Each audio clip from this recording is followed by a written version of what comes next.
Tumas sa piting na ay talagang mahalaga sa siglong ito. Kung magpapahayag ka ng ideya tungkol sa isang bagay, inaasahan ng mga tao ang mga patunay. Inaasahan ng mga tao ang ebidensya na umaayon sa lohika tungkol sa iyong pahayag.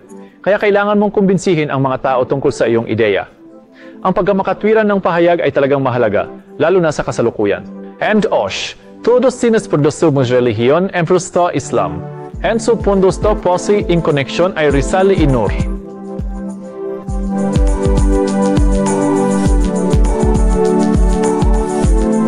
Ang koleksyon ng Risale y Nur ay makabagong anyo ng Quran.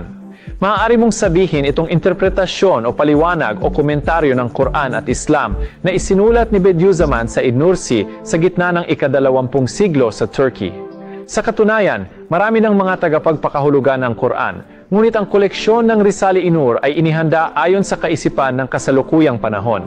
Kapag binasa mo ang koleksyong ito, maiintindihan mo na ang lahat ng pundasyon ng paniniwala ay ganap na makatwiran.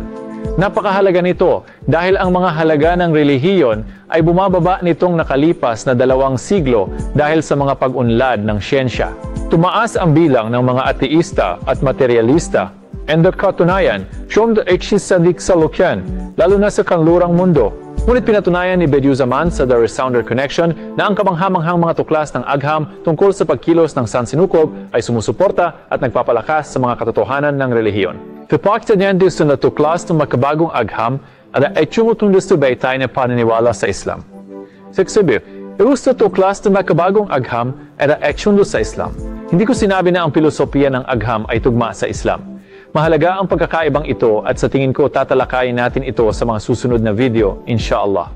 Pero ang mahalagang punto ay, oo, lahat ng pundasyon ng paniniwala sa Islam ay makatwiran at tugma sa isipan. At ang hindi makatuwiran, walang saysay at walang katuturan ay ang mismong pagtanggi. Pagkabas tayo sa maraming ebidensya, pagkabas tayo sa maraming patunay sa koleksyon ng Risale y Nur tungkol dito. Ang mambabasa ng koleksyon ng Risale y Nur ay kitang-kita ang katotohanan ito. Yung mga aklat na ito ay nagbibigay sa mga mambabasa ng perpektong kumpiyansa tungkol sa paniniwala laban sa mga etika ng ateismo sa ngalan ng siyensya.